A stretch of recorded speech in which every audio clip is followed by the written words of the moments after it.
Hello, my name is Michelle, and you're listening to Profit is a Choice. Joining me today on the podcast is Paul Neal. He's a financial strategist and author dedicated to transforming the way entrepreneurs view commercial property. He has a book called Un-Lease Your Business, Unlock Wealth, Autonomy and Control by Buying Your Building and Firing Your Landlord. And it is an amazing book. And he is an amazing speaker who is going to help us understand more about the commercial buying process for our businesses. So enjoy the podcast. Every day, empowered entrepreneurs are taking ownership of their company financial health and enjoying the rewards of reduced stress and more creativity. With my background as a financial software developer, owner of multiple businesses in the interior design industry, educator, and speaker, I coach women in the interior design industry to increase their profits, regain ownership of their bottom line, and to have fun again in their business. Welcome to Profit is a Choice.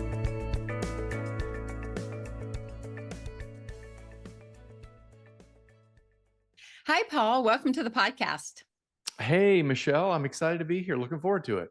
Oh, I am so excited. I have to tell you, when it was pitched to me for you to come on, I was so excited because I read your bio, of course, and your one sheet and all the good information that the podcast company sent over.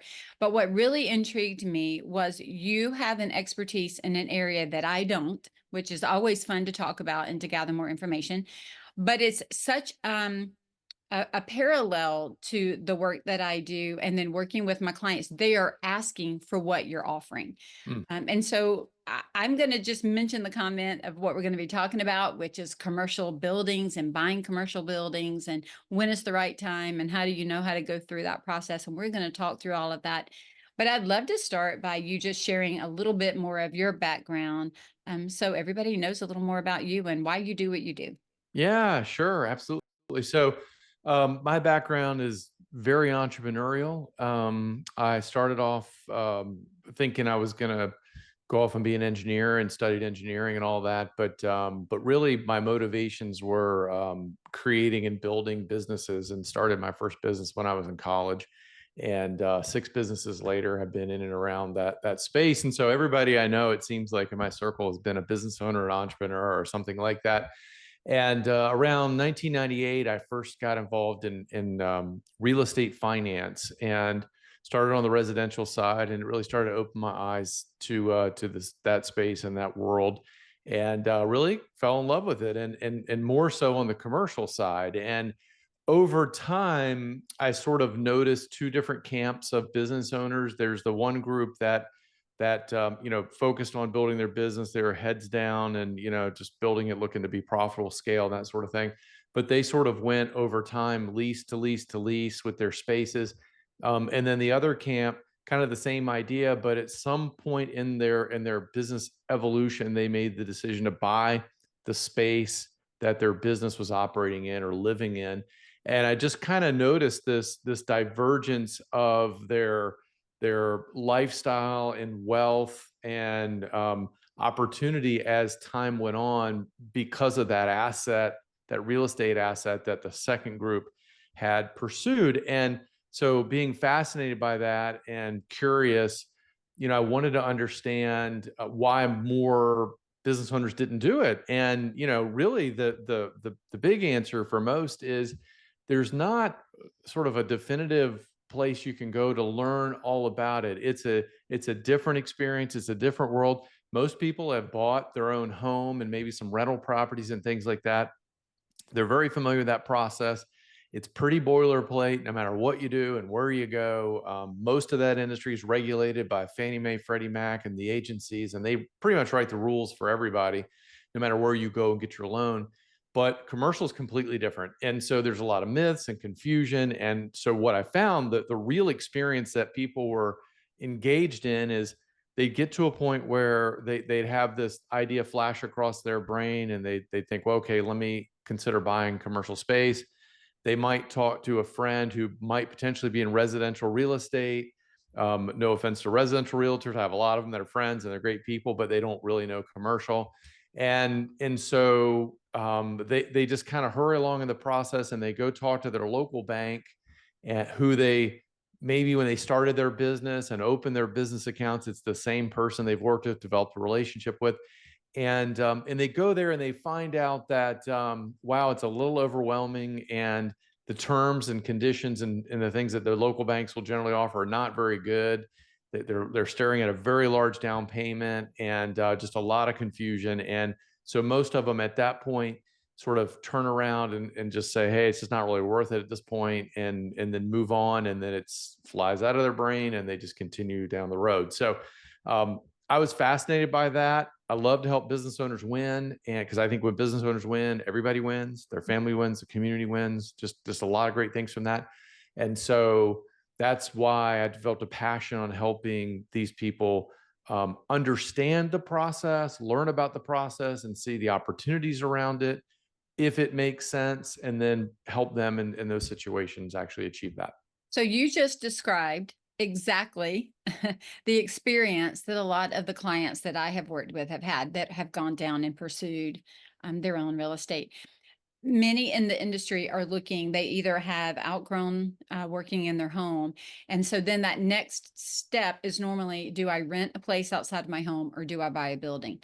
I would say probably the majority go into rental at Mhm. first, just to make sure that as they scale the business out of the home and into a brick and mortar, that they can afford, that the business is growing with it for sure.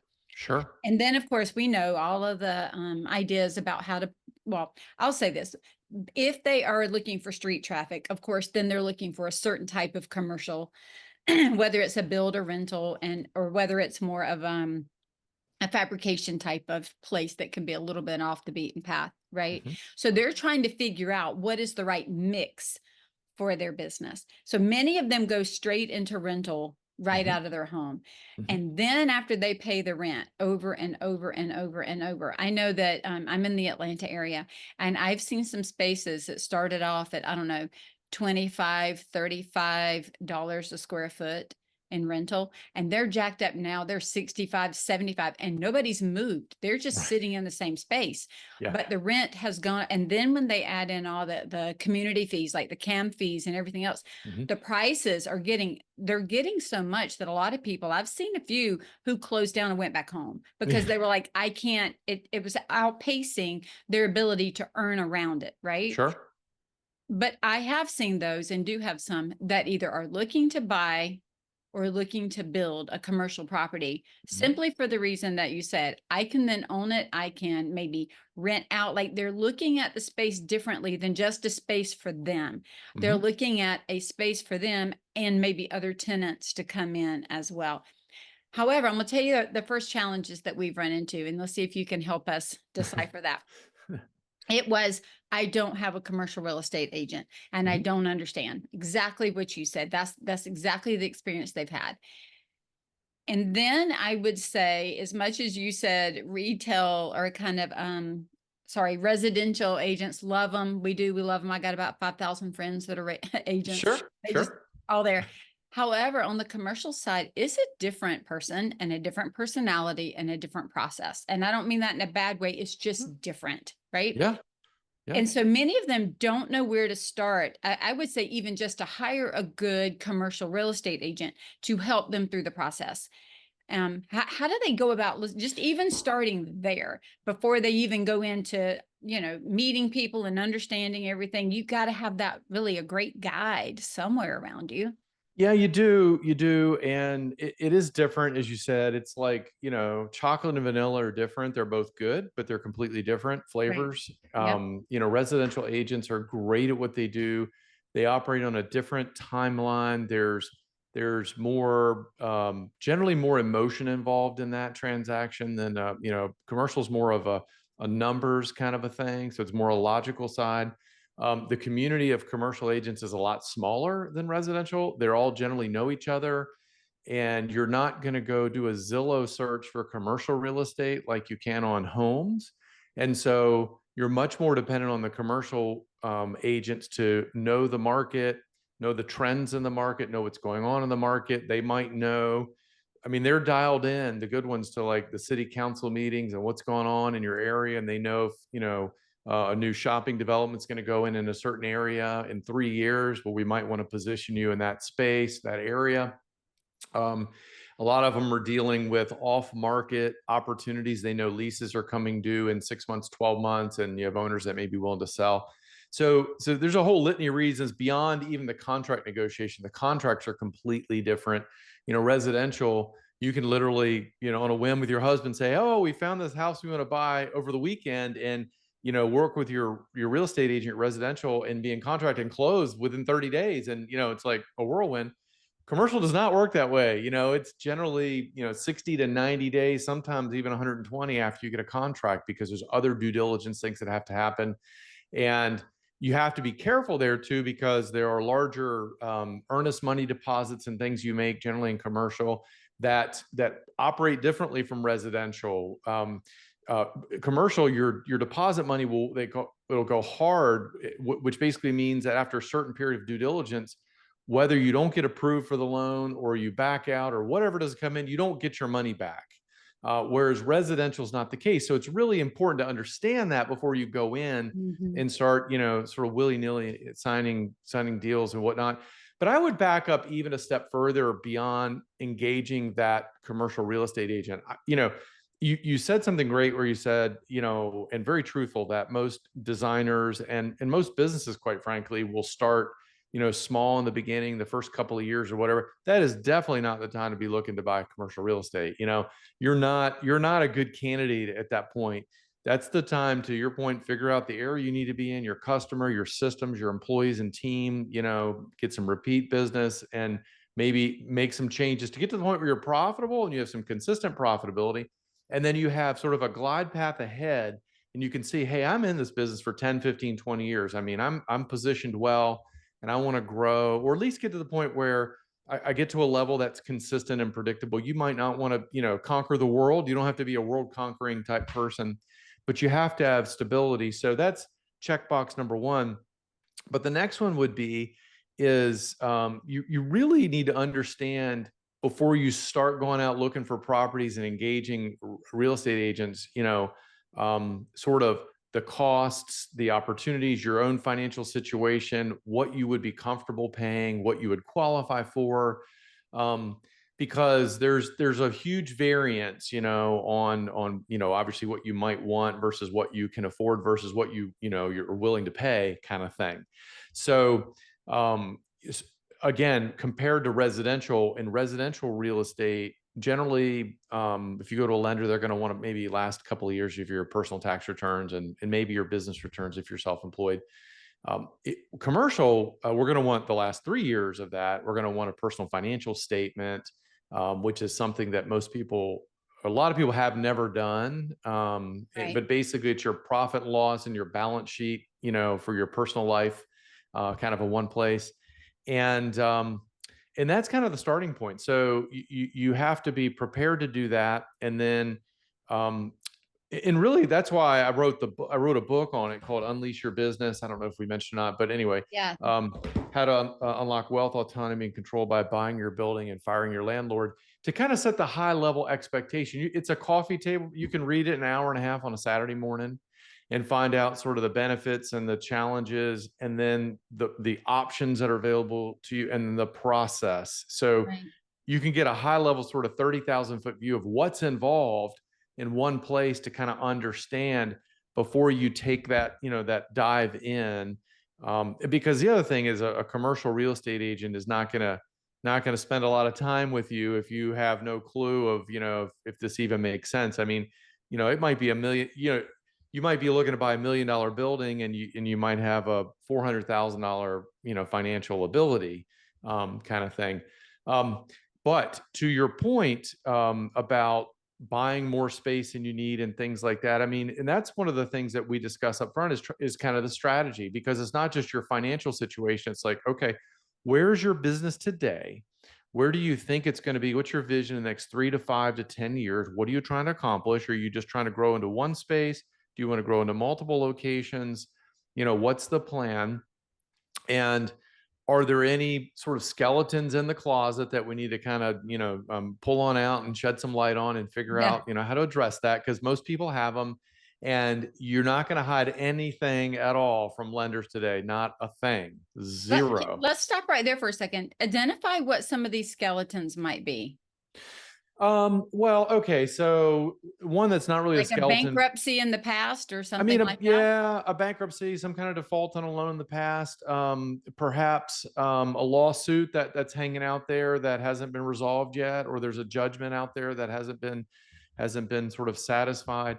One of the most common things I see is when someone does a personal financial statement, the lenders take that really seriously, and Mhm. so when you put data on there, it needs to be relatively accurate, because if it's not, and we get down to closing, it causes major problems. And Right. you know, again, 99 times out of 100, if there's any issue up front, we can handle it. We can mitigate it. We can Sure.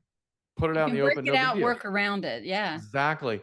But if it shows up downstream, it's 9 times out of 10 a deal killer, Yes. because they just assume that, okay, well, they lied about this So because what else? they don't It think it's becomes a lie. a risky thing, right? Yeah, You're yeah, yeah. They don't think it's, I mean, you don't think it's a lie. You might have just, been busy or whatever. You didn't think about it. Nobody questioned you on it. You forgot to put this down. You forgot to put down that you own this other property, or that you had this other business you're in partnership with. And it shows up later and becomes a major problem. And so things like that. The other things are like, credit is obvious. Everyone knows there's a credit score, but you have a business credit score too. So if your business is not paying its bills well, then they're going to find that out. Um, but here's one that a lot of people don't know about, Michelle. Lenders today are checking like your client and customer reviews. They want to see that your customers and clients, you know, look favorably upon your business and what you do, because they feel like, okay, well, if they do, then that's a good sort of market sure. indicator. And of course, everybody has a bad review here, here and there. That's not what they're looking for. It's consistency. It's a trending of that sort of thing. Right. But so it's important to go through this process, early and upfront, before you get under the pressure of, okay, identifying a property, trying to figure out, when your lease is coming due in 30 or 60 days, I need to do something. Should I buy a bigger property? Because there are opportunities there. Like, for instance, we had a high-end residential remodeler. We just closed a couple weeks ago on a new building he's building. It's 12,000 square feet. It's a steel building. They're going to build out, so part office, part flex warehouse for his Sure. his equipment and whatnot and supplies. And so he's going to occupy 8,000 feet, and then he's got the other 4,000 feet. He's divided into two sort of expansion bays, and he has other contractors that are not competitors, but they complement what he does. Sure. They've already signed leases to move into that space, and it's not going to be ready for 12 months. And the rent that they pay, to your point earlier about escalating rents, is going to carry most of the freight of the entire mortgage on this building. That's right. And so as his business grows, and this is the one thing we didn't get into about leasing, and we talk about, control. When you're a tenant, you sign a lease, and not only can your rents go up every year, and generally they're indexed in the, you have you have built-in Right. escalations, not to mention the renewal.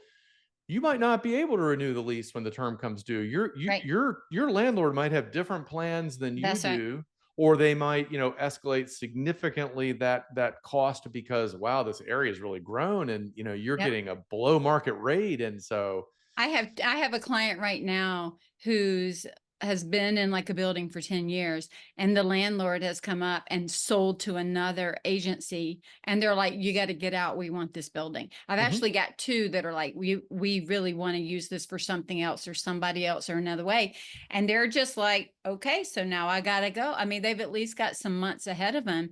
yeah, They're like, I've got to go. And they actually have it in the lease that they can come up and give you a 120-day notice.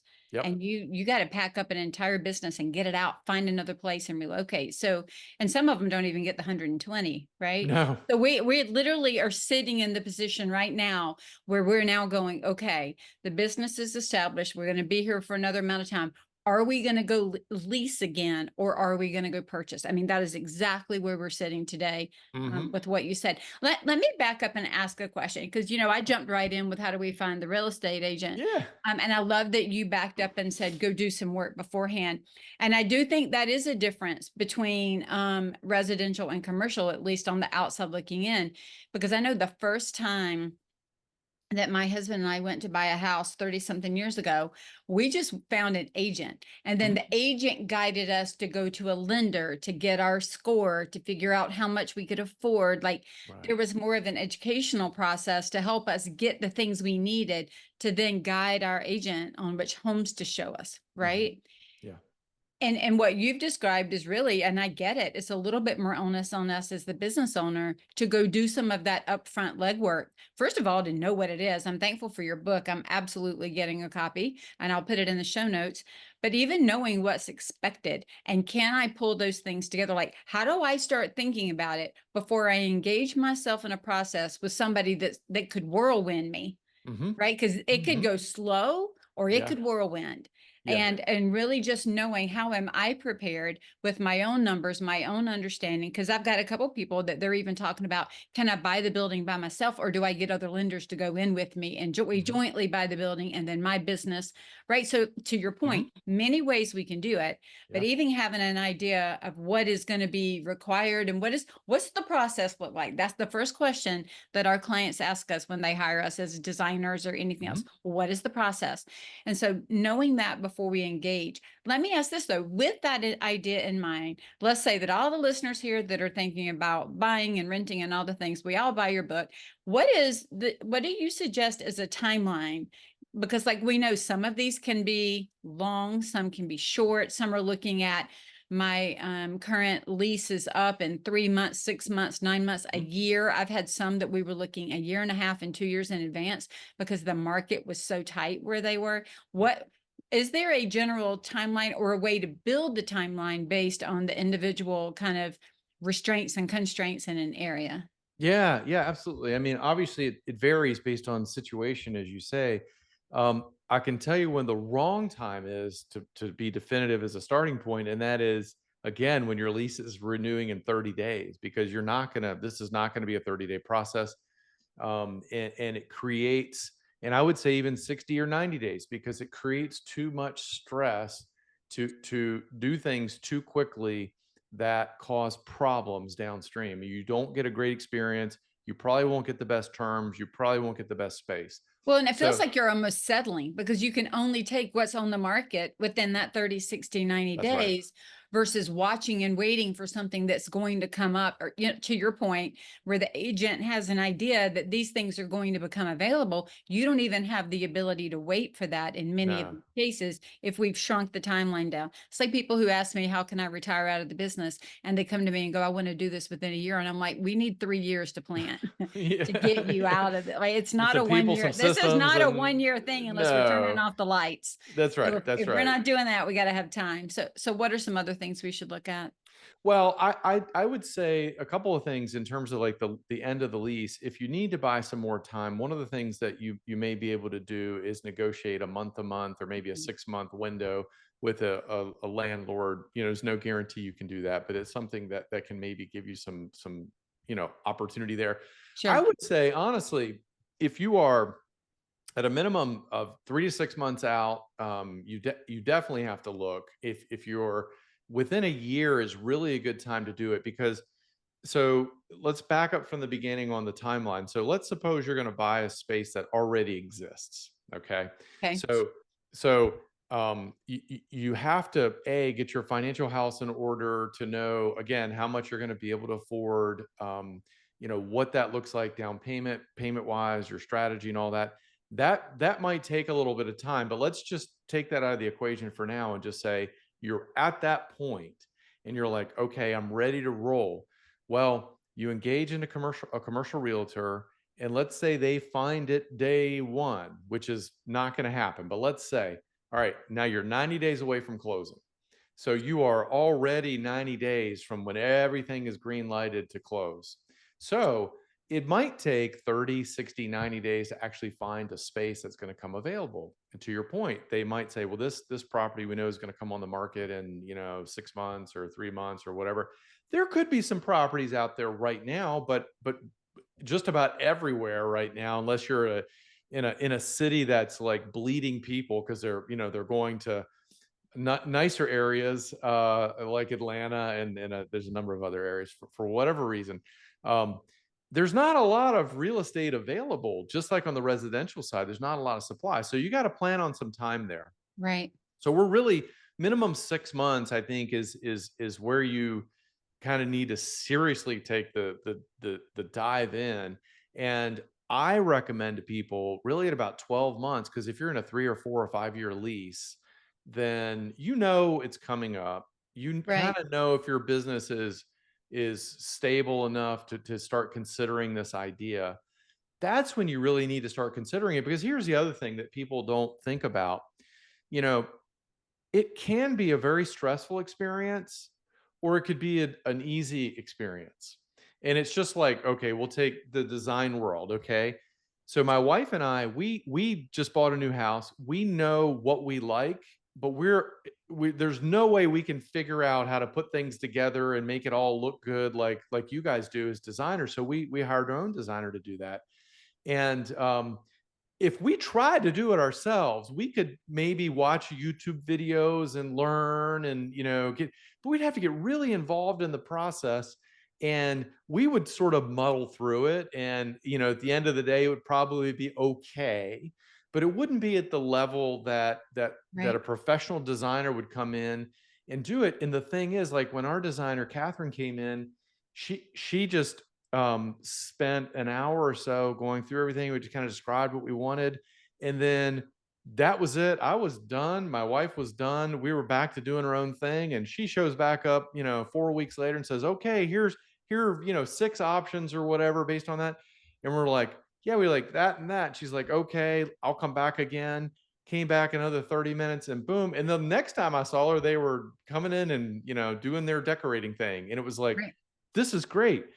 Well, buying a building is extremely involved, and there's a That's lot of right. moving parts, and so there's a lot of issues. And so you're gonna have your lender involved, you're gonna have your CPA involved, you're gonna have a commercial realtor involved, you might have an attorney involved. There's a lot of moving parts, and so you can either sort of try to do it all yourself, or you can align with the right people that can take that off your plate. And by giving yourself some more time and breathing room, it makes the process a lot more enjoyable. And when you get to the point where you finally get a contract on a property, then it's a piece of cake. There's no issue.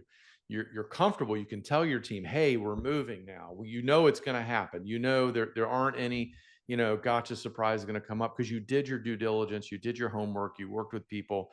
And versus coming in and like, we got 90 days, we're going to have to move, or the landlord said we've got to move because they're not going to let Right. us renew the space. And then everyone gets frantic, and then customer service goes in the toilet. Your employees get stressed, everyone's stressed, and it's just an ugly Right.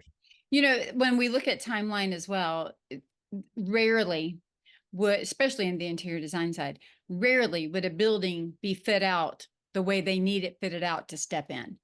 Most of the time, they're going to have some type of a build out or Mhm. upfit that is going to happen. And that takes time as well. So we have not only the time to find this building, but time to then to go that 90 days to go through the process of purchasing it. We might have another couple of months of just getting the Yes, building ready. that's So right. that, especially with designers, because they want the space to look like what they sell and what they do. And Right. so they're redoing the flooring, the walls, they're putting Mhm. in lighting. If it's a drapery workroom, they're putting in all kinds of extra voltage and wattage and stuff to Mhm. run all the machines that they're running, maybe different air purifiers for different things. Like it's a whole different thing. These aren't just move-in ready Mm-mm. in most cases. And Mm-mm. so I just want to point out for those that are like taking notes here, Mhm. it's the time to find, the Mhm. time to get yourself ready, Yeah. the time to find it, the time to go through the purchasing, and then the time to get it up fit and ready for you to move in. And then the time to overlap the business move, because Mhm. when you move, there's a shutdown and a start, unless you've Right. got the type of business that has to keep going. And then you've got, pockets of workers in both places until you can do the move. So this is like a huge project accounting system, Mhm. where we're accounting for all of the Mhm. time and all of the effort and all of the money and all of the pieces and parts. So to That's right. your point, a year almost feels like a minimum Yeah. if we're trying to build ourselves a plan that doesn't feel overly stressed and so time bound and so restricted. Sometimes, again, we are not going to have that. That's not going to be Right. open to us. Right. Because we focus so much on the financials here, I feel like I would be remiss if I didn't ask a couple of questions about um, I tell people all the time, keep your financials in order. You cannot make decisions without your financials in order, or you're making it on a gut feeling, and that doesn't always support us. Do you have any information, or can you shed light on if you own the business like all of us do, and we're looking to buy a building, and they're coming in? I know you said they look at like 3 years of financials. They're going to really look at that balance sheet. Everybody Mhm. ignores the balance sheet, but they're going to ask for that balance sheet, right? Mhm. And Yep. they're going to ask for profit and loss statements, and they're going to actually look at them. So, Yes. all of my listeners who do the obligatory check, I got it this month, and then Yeah. they glance at it and say, I looked at it, Yeah. that's not going to necessarily, unless you've got the best bookkeeper and accountant in the world, that might not support you when you hand over those documents. So I really just want to emphasize the goal here is that we have to be profitable with what we have, right? And then provided ourselves as a stable business, meaning stable sales, stable profitability, Yeah. so that when we are going in with these documents, they look at what we have and they say, it's worth taking a risk on you to Mhm. buy this building, to be able to put money into it. Because again, it's not just the money for the down payment, it's the money for the upfit, the money to set everything up for the first time. There's a lot more investment that goes into that building than just here's $100,000 down payment or some amount, right? Can you Yeah, speak a no. little bit to the financial Yeah, piece of for that? sure. For sure, for sure. And that's all true. So and that's honestly where we spend about 50% of our time up front with a new client is helping them Yeah. get that squared away and interfacing with their CPA and bookkeeper to square some things away so that it looks good before we start to seek funding because, again, your first impression is a lasting impression. And so if you submit to the end funder, the bank or whomever that's going to fund the loan, um, you know, crappy financials, then what happens is it goes off to the side, and then they just, you're not a priority It because gets they're like, lost. it Oh, gets we didn't lost. get it. Could you Bank, send that again? yeah, I mean, banks only approve about 24%. I think the last statistic I saw of applications, and then Wow. you go into purgatory. And what's even worse is if you have a contract on a property and you're in purgatory, you don't know why it's taking them so long to get back to you. But so anyway, that's super critical. But let's talk about some ways to buy. I say there's like 5 ways to buy, Okay. commercial space. You can pay cash, which most people don't do. You can do seller financing if you find the right seller, which can be a great opportunity. You may have someone who owns a building and they just want like like an annuitized stream of income, and they want to keep that building and generate a cash flow. I've got a great client friend, Kathy, who's an OBGYN, and she sold her practice a few years ago, but she still works because she's not ready to retire. She negotiated the deal. But the thing is, she bought the building like 15 years ago. She owns the building, her and her husband, free and clear. And so now the company that bought her practice is paying her a 5-figure monthly, rental on this building that's paid for, for the stream of time. Right. So she's in a sense, she's not seller financing, but she was a seller like leasing back her building. You have conventional financing where you go to your local bank, and typically they're going to want 20-25% down. They're going to give you a 20-year amortization. And everyone's normal, you're familiar with your home loans. Those are 30-year fixed rate mortgages, Right. generally speaking. Um, but that you're going to get probably a 20-year with your bank, and they're going to do a 5 or 7 or maybe a 3-year term balloon up front. So what that means is every 3 or 5 or 7 years, you're going to have to requalify and go through the loan process again. So generally not the best solution for most people, but that's all they know to do is they go to the local bank and they say, I'm going to buy a $500,000 or $1 million building. And the bank says, great, I want, $250,000 down. And you're like, what? Because that's my operating account. I don't want to pull all my working Exactly. capital into the building. So it's an option. And there's some other reasons why we don't generally recommend it, although sometimes it is a good deal. Um, Covenants and things like that we can get into. But private lenders is another one. There are individuals that will fund money. There's insurance companies fund commercial real estate, venture Hmm. capital, family offices. Is a lot of commercial. Again, is wild, wild west. It's completely different than residential. And some of the most common tools that we use are SBA, Small Business Administration. They don't fund loans; they just guarantee them. So they have a couple of programs, a 7A and a 504, that are different. They both allow the acquisition of real estate, and they generally they can be really good um, for business owners because it's designed not for investment real estate, but their programs is to help what we're talking about. Owner users buy the space and move into it, and as long as you own, you're going to take 51% of the space, then they're good with that. And if you build something new, you have to have 60% of the space. But they'll also allow, like you're talking about, some of the build out dollars and whatnot after the fact. They'll allow you in some of the programs to finance part of that in. And so, um, but so from a interest rate and terms and whatnot. So when you go there, you're generally looking at a 25-year term versus a 20-year term, which Okay. is better from a cash flow standpoint. Sure. Sure. They have variable rates, fixed rates. Most of the time, when you get into commercial, it's going to be a variable rate, and people aren't Mm, used to that. yeah. Um, but you can get some fixed rate options. They do exist in the market. And here's the kicker, though. With some of those programs, you can get into a commercial space that you're going to run your business in for as little as 0% down, not 20 or 25.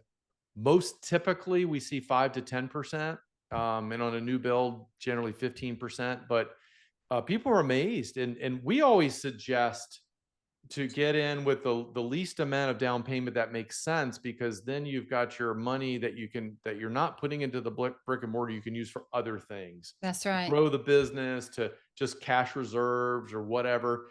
The last thing you want to do is put every penny into a building, because the thing is, we all know business, it's not a straight line or a straight line up or down. You're going to have some ups and downs, some Right. fluctuations, some Right. needs and things like that. And so you need some, some dry powder to access. And interest rates are different. Right now they're obviously on the higher side for everybody. We believe that's peaked, and we think we're seeing them start to relax and start come down. So, right now, you can get in a commercial space for about the mid sixes, which is not too bad considering some of the other things we've seen in the world and in times past. Not 2% like we had a few years ago, but that was Right. an anomaly that we'll probably never see again. Right. So, That was a um, beautiful anomaly for many of us. well, it was, but if that happens again, you just refinance the building. I mean, the That's thing is, exactly right. it's like people say, why should I buy the building that my business runs in? Well, there's a whole lot of reasons, but think about your own house. Why do you buy your own house? You don't rent forever. You generally rent for the first couple years until you figure Right. out, where you're going to live and your career and your income and all. But once you get some stabilization in your life, you're like, hey, we want to buy a space because we want to personalize it. We want to stick our flag in the ground. We Right. own this thing. Um, we want to be able to modify it, decorate it, add on, and that's why a lot Right. of people don't like HOA associations, right? They can be very, very limiting. Yes. But then from the financial side, you've got, property's going to appreciate or get more valuable over time. Typically, generally speaking, right? I can't Right. speak to tomorrow, but generally, if you look back 10 and 20 and 30 years, homes today are worth a whole lot more and more expensive than they were then. So Yes. probably will continue into the future unless you're in a really bad area. So that's a pretty safe bet. That's right. Every payment you make, some of that's going to go to pay down that principal. Some of it's going to go to interest, which is a taxable thing that you can get tax benefits from that. That's right. Um, so you're building equity, and I think the word I understand is that the bulk of Americans' wealth, particularly as they approach and reach retirement age, is in the home that they own. So Same thing with your business. If Same your thing with the business is going to building. live for 10, 15, 20, 30 years, you're going to make, if you get out of your house and you're at a point where you need some space, you're going to be paying somebody. You're going to pay the landlord and you're going to pay their increases and deal on their terms, or Right. you're going to pay yourself, but you're going to Yourself. look back right in 20 years and say, like Kathy, I have this building that's paid off and now I can sell my business maybe because I've got systems and people in place. And like you talk about, Michelle, how to do that. You got that plan and rent this building maybe to the new owners if they want to keep, the clients and whatnot there. I could sell the building and I could take the capital gain and I can roll it into some other real estate if I wanted to through something called a 1031 exchange and defer taxation and maybe even Right. avoid it. There are ways eventually to do that. Um, maybe you have this large asset that's appreciated over time, and you want to expand your business or acquire a competitor, and you've got all this equity in your building. Well, you could utilize that equity to buy that competitor or expand your That's business, and right. it's built in. So there's a lot of reasons why you'd want to do it. Oh, here's another one too. If you want to, maybe you outgrew your space and you want to grow into a larger building in 5 or 10 years, you can take that money out and use it for the down payment on the next building, or you could go Yeah. in on a low down payment on the next building and put tenants in this building, and now you've got a commercial real estate, which is, many people would argue it's better to have tenants in commercial than residential because they sign long-term leases. You're not plunging toilets, and most of them will pay for the AC units and the taxes and all that, and so That's it's a right. pretty good gig. Yeah. Not bad at all. Oh my gosh, this is so good, Paul. Tell everybody where they can find you to get more information. How can they follow you to learn more about this? Yeah, absolutely, Michelle. So, got a simple website, ownyourbuildingnow.com. It's ownyourbuildingnow.com, and they can go there. They can pick up a copy of the book. I mean, it's on Amazon too, but you have to pay for it there. At our site, I think we charge $6 or $7 to pay for the printing and shipping. You can go there. We also have a little 2-minute calculator. It's like an assessment. It asks 20 Oh, questions. nice. Yeah, and it's free, and it kind of helps you assess where you are in some key areas in terms of the process, and gives you a detailed custom report based on that. And then they can also, if they feel like that they're seriously looking and in this point where they need to, look for some guidance, because that's really what we do. I mean, our main focus is the education piece, and you can't educate until you understand where someone Mm. is financially, their goals, and you know the so we have a deep dive questionnaire we go through and to try to uncover all this stuff, and then from there we can present, hey, this is what the market will bear. Here's the different types of programs, here's the types of down payments, here's the interest rates, here's the pros and cons. This one you're going to have to like pledge your house, this one you're not going to have to pledge your house. Nice. Here's the fine print here. And then at that point, you're on your own. You can go do your thing, or if you want, we can help facilitate and get a deal funded for you, because we work with national funders and lenders all over that we feel like do a really good job and have great terms for our folks. So you can go there and schedule an appointment. We'd have a 15-20 minute just kind of strategy session to see if it makes sense for you, Yeah. at that sort of thing. So that's it. That's awesome. Well, I really appreciate you shedding light on this. I feel like I learned so much already. I'm certainly, don't worry, I'm not coming after your job or anything. It's okay. Don't It's worry okay. about that.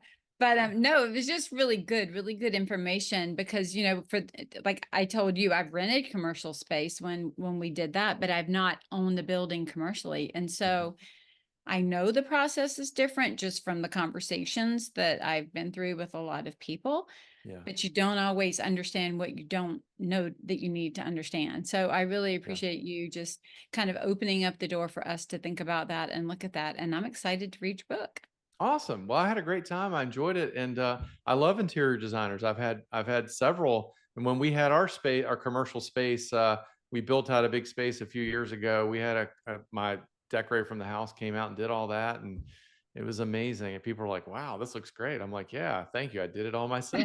It's like I wrote checks is all I did. That's But right. That was anyway, my part. I wrote the that was check. my part. Yeah, that was my part. So I love it. anyway, I love it. yep. Well, thank you again for your time, Paul. Yeah. Have an amazing day. Thanks, Michelle. Thanks. Paul, thank you so much for joining us today. Like I said, I'm excited to get a copy of the book and to learn more about the process. I also want to invite all of you that might be thinking about growing your business and perhaps renting or buying a space. If you don't know that you have your financial house in order, you heard him say how important it is, and it's not you're not able to get your personal financials in order if your business finances are a mess. And so I would love an opportunity to talk to you about some of our programs and how we can help you get your financial house in order. Specifically, I'm thinking about our CFO to Go program. In addition, we also offer strategic planning that then we can build marketing and financial plans to support. So reach out with a discovery call and let us see what is best for you. You can find out our information on scarletthreadconsulting.com. You know what? If you don't plan to be profitable, chances are you won't, because profit doesn't happen by accident.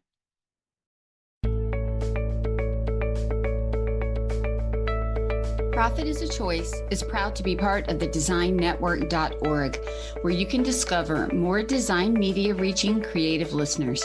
Thanks for listening, and stay creative and business minded.